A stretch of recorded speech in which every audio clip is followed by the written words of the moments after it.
Je vous parle souvent des expressions françaises comme par exemple 10 expressions avec le verbe mettre ou 10 expressions avec le verbe avoir. Et c'est super intéressant parce que ça me permet aussi de découvrir ou de redécouvrir les origines des expressions et de mieux travailler ma manière d'expliquer ces expressions pendant mes cours par exemple. Mais cette fois je me suis dit que ce serait intéressant de parler avec vous d'autres expressions francophones et par association de la francophonie. Peut-être que vous ne le savez pas, mais le 20 mars c'est la journée internationale de la francophonie. Donc déjà, qu'est-ce que la francophonie? On distingue la francophonie avec un F minuscule et la francophonie avec un F majuscule. Quand on l'écrit avec une minuscule, francophonie, ça désigne toutes les personnes qui parlent la langue française. Donc à travers le monde, que ce soit en France, au Québec, en Côte d'Ivoire, au Togo, etc. Tous les pays que je viens de citer font partie de la francophonie par exemple. En 2018, il y avait 300 millions de locuteurs francophones. Et selon une étude de l'OIF, ce serait la 5e langue la plus parlée dans le monde. C'est pas mal, c'est pas mal. On n'est pas dernier pour une fois. Concernant la francophonie avec un F majuscule, là on parle plutôt de la dimension politique, des institutions. Donc par exemple pour la semaine de la francophonie ou la journée de la francophonie, on va utiliser le F majuscule. Donc dans la question de la francophonie, on peut distinguer les pays où le français est la langue maternelle et où le français peut être la langue seconde par exemple. Voilà, il y a plein d'éléments à prendre en compte.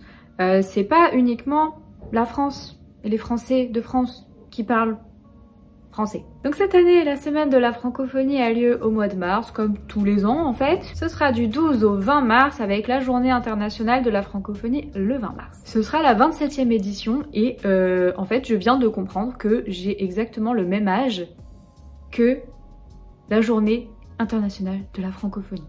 J'ai 27 ans aussi. Oh, pour fêter ça, qu'est-ce qu'on va faire? Je vais vous proposer un challenge sur la langue française. Je vous explique. Donc j'ai créé un challenge qui a pour concept de vous aider à apprendre une nouvelle expression française ou francophone par jour pendant 20 jours. C'est-à-dire que ce challenge va commencer le 1er mars et se terminera le 20 mars. Donc chaque jour, vous aurez accès à une nouvelle leçon qui sera composée de documents, d'une vidéo, quelque chose de très court, d'autres documents à télécharger et d'un quiz.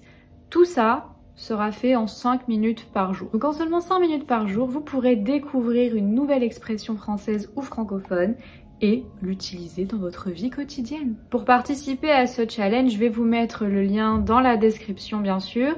Quelques informations, il faut quand même avoir un niveau assez correct de compréhension en français parce que tout est en français. Pour le contenu, donc il y a 19 vidéos courtes, 19 images pour deviner les expressions, 19 PDF, 20 quiz et d'autres petits documents, mais je vous en dis pas plus parce que ça c'est pour le 20 mars donc je vais pas tout vous dire. Comment ça marche? Chaque jour à minuit, un chapitre sera disponible. Donc vous aurez tous les jours vos petites leçons à faire dans la journée. Si vous n'avez pas le temps, vous pouvez les faire un peu plus tard.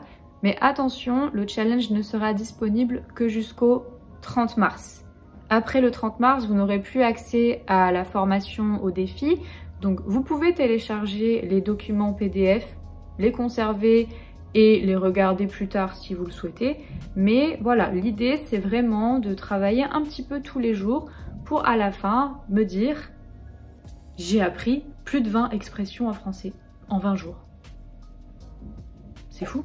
Combien ça coûte? Donc évidemment c'est pas gratuit, il y a beaucoup de contenu que je propose sur YouTube, que je propose sur Instagram, sur TikTok, sur le podcast, beaucoup de choses qui sont essentiellement gratuites.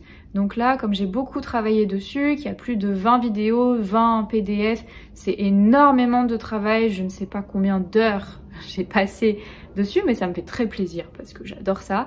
Mais j'ai décidé de vous proposer un prix très bas, c'est-à-dire que pour moins de 10 € pour le mois, vous pourrez avoir accès à l'ensemble du challenge. Donc le prix de ce challenge sera de 9,99 € et avec ça, vous aurez accès à toutes les vidéos, tous les PDF, tous les quiz. Si vous ne souhaitez pas participer ce mois-ci, il est possible, je ne sais pas encore, mais il est possible que le challenge revienne plus tard dans l'année.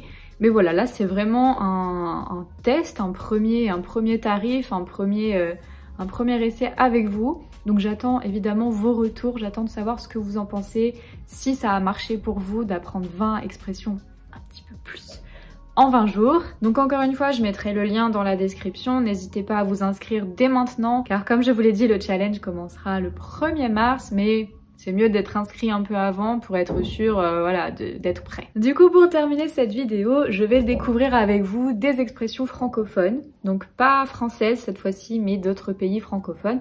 Et on va voir ensemble ce que ça veut dire. Je précise que ces expressions ne seront pas dans le challenge, donc vous allez découvrir d'autres expressions en vous inscrivant au challenge. Ok, une expression du Sénégal, les tablettes de chocolat. Donc moi, quand je pense aux tablettes de chocolat, soit c'est le chocolat, voilà, ou alors les abdos. Donc qu'est-ce que ça peut être au Sénégal? Une idée? En fait, au Sénégal, les tablettes de chocolat désignent les routes en mauvais état. Donc visiblement, comme ça fait peut-être des bosses, des choses comme ça ressemble peut-être à des tablettes de chocolat. J'aime trop l'idée. Une expression d'Haïti, être comme lait et citron. Donc cette expression, c'est l'équivalent français de être comme chien et chat, c'est-à-dire deux personnes qui se disputent un peu souvent et qui peuvent pas vraiment vivre ensemble. C'est la même idée. Une expression québécoise, être dans sa soupe. Alors j'ai vu que cette expression voulait dire être amoureux, être dans sa soupe.